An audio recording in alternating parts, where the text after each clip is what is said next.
Welcome to Easy Stories in English, the podcast that will take your English from okay to good and from good to great. I am Ariel Goodbody, your host for this show. Today's story is for intermediate learners. The name of the story is Mother Death. I'll just explain some words that are in today's story. When you spit, S-P-I-T, and the past tense is spat, S-P-A-T, you throw water or saliva out of your mouth. Like this. In the UK, it is very rude to spit outside, but in the past, people used to chew tobacco and spit it out. If you eat some very bad food, you might spit it out.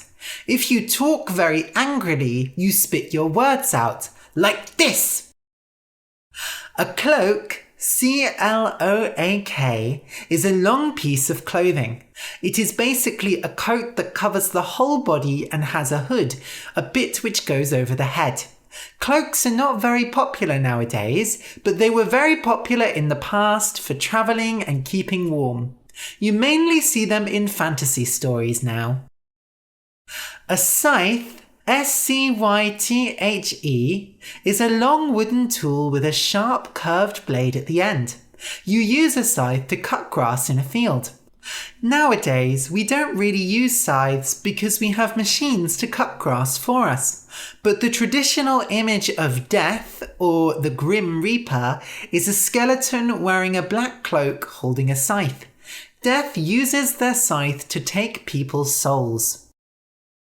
When someone is very thin and you can see their bones through their skin, then they are bony, B-O-N-Y.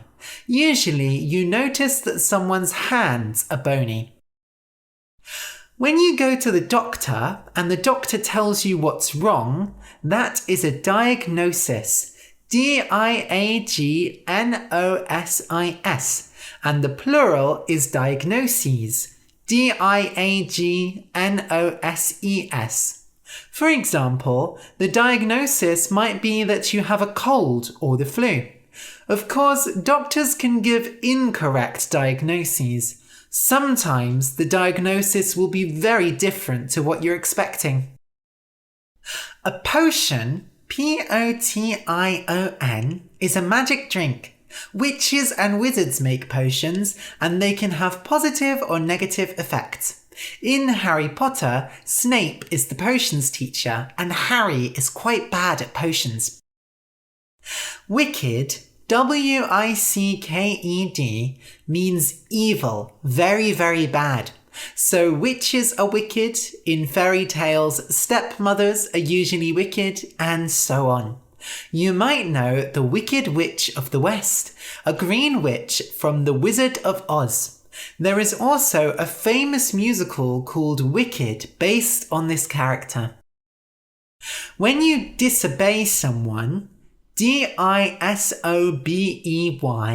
you don't obey an order they gave you. For example, if your mum tells you to sit quietly in the car while she goes to the shops, but you get out and start wandering around, you are disobeying her. She gave you an order and you did not obey it. Spin, S-P-I-N, and the past tense is spun, S-P-U-N, is when you move something around in a circle. When you drive a car, the wheels spin.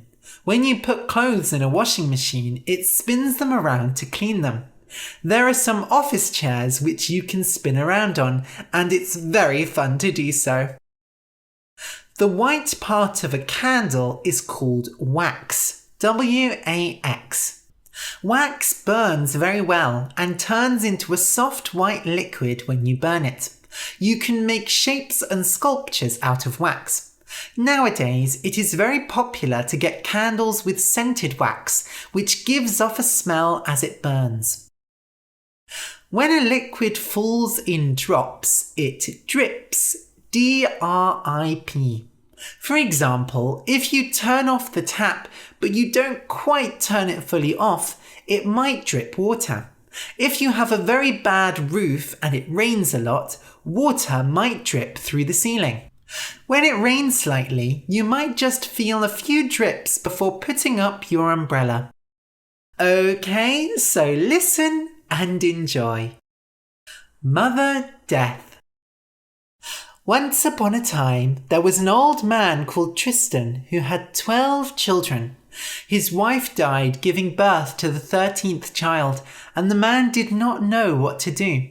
He could not look after 13 children on his own, and he had to get rid of the last child. With nowhere to turn, he went to the woods, intending to leave the child there to die. But when he came to a river, an old man appeared in front of him, shining with light. "Do you love the boy?" he asked. Tristan hesitated and then said, "I do love him, but I love my other children as well, and there is not enough food for them all." "I feel for you, my child. I will help you, although I am not supposed to. Give your child to me, and I will take him as my own, and he shall be happier in the next life." "Wait," said Tristan. "You are God, are you not? The way you shine, the way you speak. I will not give my son to you." He spat on the ground. "You allow the rich to get richer while the poor die of hunger. No, I would rather all my children die than give my son up to you." And with that, he took his son home and left God standing by the river. That night, the family ate a sad meal as there was not enough food for all of them. Tristan's other children asked why their brother was still alive, but the father refused to answer. Just as he was climbing into bed, he heard a cold voice behind him. "You are quite an interesting man." Tristan turned around to see a tall, pale figure before him, dressed in a black cloak. The figure had no face, and their voice was neither male nor female. In their hand they held a long scythe. It was Death. "Has my time come already?" cried Tristan, trembling. "The only thing that has come is your rescue," said Death. "I saw that you denied God, and I must say I was impressed. Unlike God, I strike the rich and the poor alike. Let me be the mother of your child, and I will look after him. He will have everything he needs, and I will make him the finest doctor in the land." Tristan eagerly handed his son over, wanting to get Death out of his house as soon as possible. "Good luck, my boy," he said, kissing the baby on his head. Death wrapped their bony hands around him and turned around, their cloak fading into the darkness. Many years passed, and the young boy, who Death named Mortimer, grew up. Mortimer lived in a large house full of food and toys, while Death spent most of the day working, travelling all around the world to end people's lives. Mortimer did not understand his mother's job for a long time, and the many teachers that Death hired knew nothing about it either. In fact, it seemed like they could not see Mortimer's mother at all. All that Mortimer knew was that he was supposed to become a doctor, and a very good doctor at that. Eventually, he saw his mother's scythe and figured out who she was, and he was glad of it because he thought it meant he would live forever. After all, what mother would take the life of their own son? When Mortimer turned 18, Death took him aside and explained something to him. "Human medicine has its limits, and I want you to be the finest doctor in the land. You will never give an incorrect diagnosis." "But why?" said Mortimer. "Why does it matter?" Death smiled. "There is a certain old man who thinks that humans should not have control over life and death. I want to show him he is wrong. Now, here is what you will do. When you are asked to see a sick person, I will appear before you, but only you will be able to see me. If I stand at the head of the bed, that means the patient deserves to live.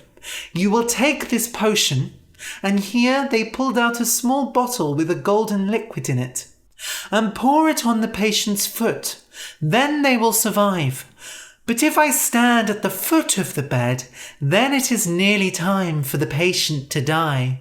I will take him soon, and there will be no point in curing him." Mortimer didn't understand what that meant.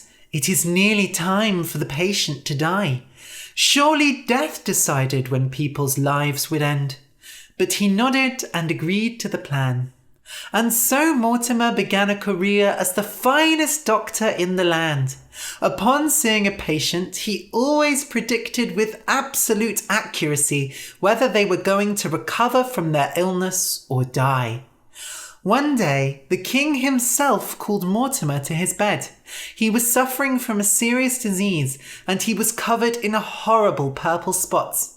Mortimer saw that death was standing at the foot of the king's bed, which was a shame, because if Mortimer could cure the king, he would surely be rich. But death was distracted, and so Mortimer had an idea. "My king," said Mortimer, "you have a most unusual illness. I can only think of one thing that might cure it. Did you know that the smell of fresh blood can be very good for one's health? Tell one of your men to go and kill a man, and then bring his blood in a bowl to this room." The king was shocked, but he knew that Mortimer was a fine doctor, so he did as he said. Since the man was killed so near the king, death had no choice but to go and take his life then and there. While his mother was out of the room, Mortimer said, "My king, the second essential part of this cure is to turn your bed around." So the guards came and turned the bed around so that it was facing the other direction. When death returned, annoyed at being made to do extra work, they were so distracted that they did not notice the bed had moved and went to go and stand at the head of it. "Ah," said Mortimer, "it appears you are going to make a fast recovery, my king." And with that, he poured the potion on the king's feet and took his payment. Once Mortimer returned home, death came to him. "You wicked boy," they spat. "I raised you, I gave you everything you needed, and you disobeyed me."